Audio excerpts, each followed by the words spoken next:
Howdy folks, welcome back to my YouTube channel. I am your host, the Mighty Bjorn, and today for you I have an Armored Warfare video giving you a bit of a preview and a review here of the Panzer 87-140. This is a new Tier 10 premium tank that has been released for Armored Warfare, and basically in roundabout ways it's a Leopard 2A4. There's a bit of a schmeal for that, but right now I'm going to show you the armor diagram here of the Panzer 87. We'll just call it the Panzer 87 from this point.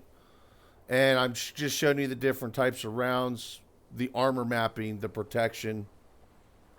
And you'll notice actually the lower glacis plate is weak. And it's actually weaker against sabot rounds than it is against heat rounds.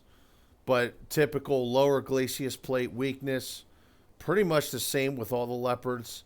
The sides are practically butter, and the rear is practically butter, so no real protection there. Now it takes a little bit here, but I'm gonna try and show you the Sphinx with the 40mm autocannon. And that's mostly because this is gonna be the most common autocannon you're gonna run into. Now the ATGMs on the Sphinx basically pens it just like any other tank round would. But the autocannon, as you can see here, the front is proof from the autocannon, but like the front half of the turret is also proof from the autocannon as well. Now I believe this is the HE round for the autocannon, which basically the whole vehicle is proof. I don't even believe there's a weak spot on the rear.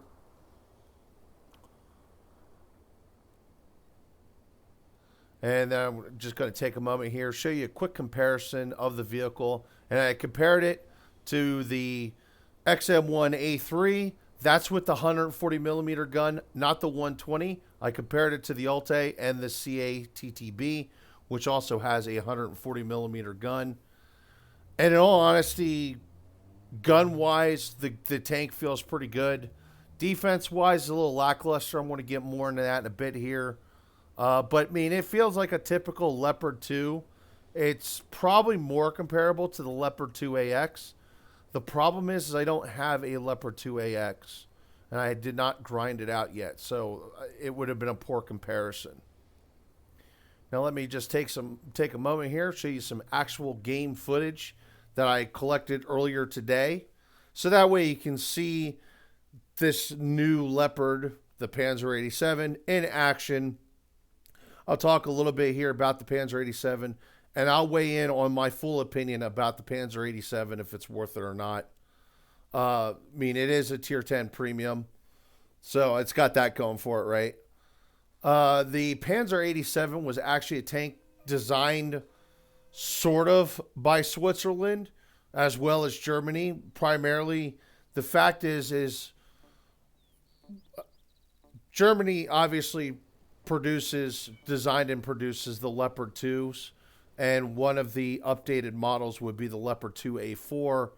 Switzerland, when they would retire the Panzer 68, there was a decision if they were going to buy new tanks or if they were going to design a new tank, and they decided instead to buy tanks.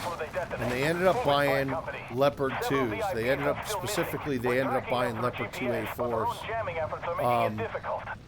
And that's what this vehicle is. But what would happen is, I believe it was in the early 2000s, they would actually design a 140mm main gun to go in the Leopards that they had, the Panzer 87s that they had. They redesignated the tanks as Panzer 87. There is a couple differences between Switzerland's Panzer 87s and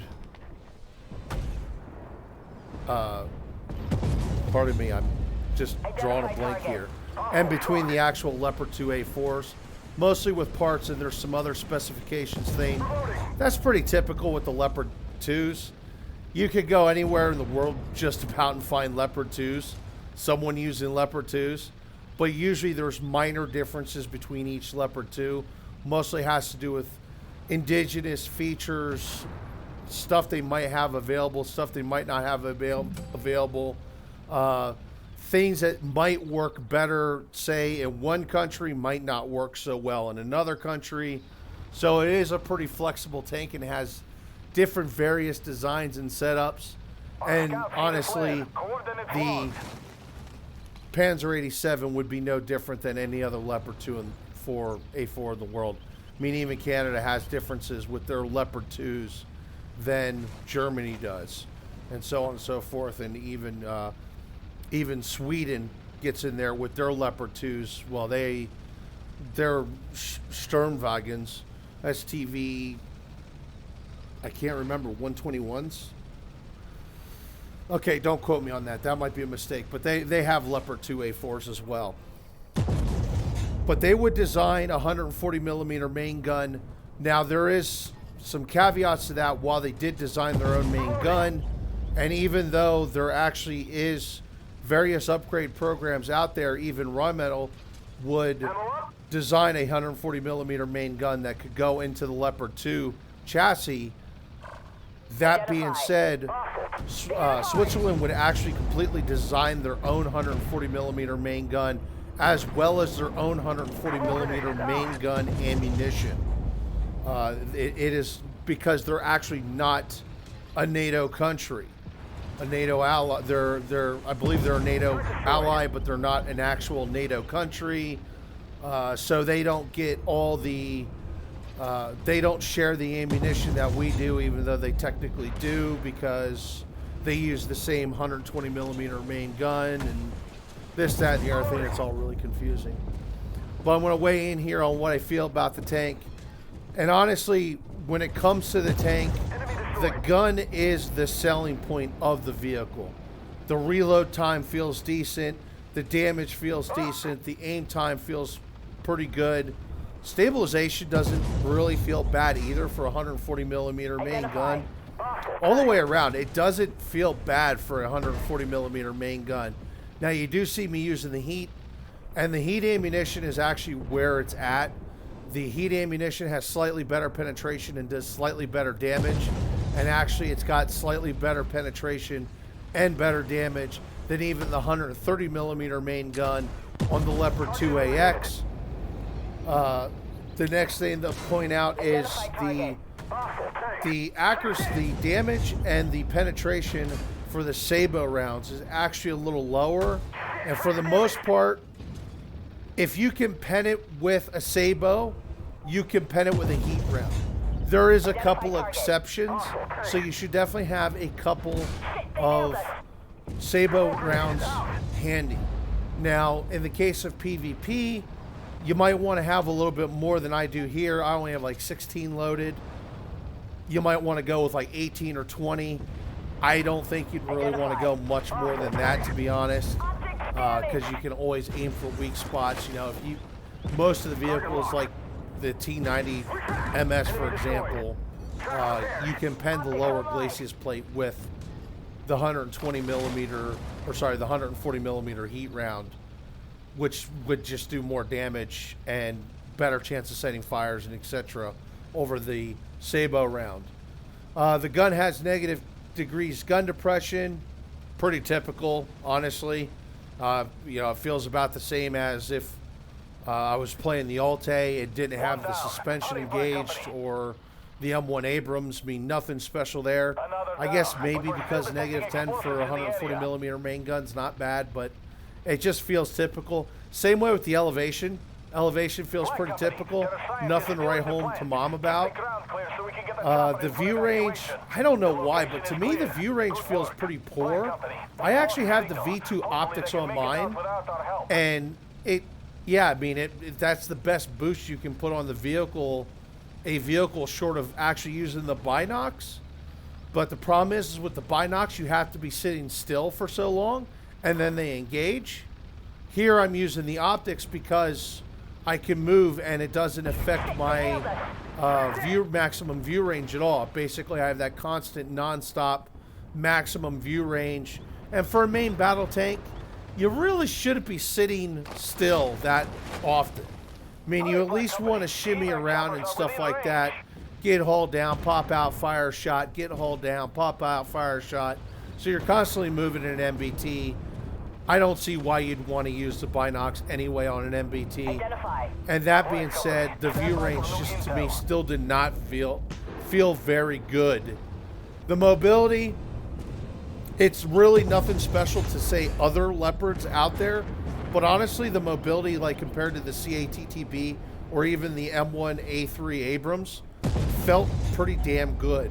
Now it feels a little bit better on the Alte, not a whole heck of a lot better, but the Alte is like a sports car when it comes to main battle tank mobility compared to, actually I think compared to all the other main battle tanks, I think it might actually have the best mobility.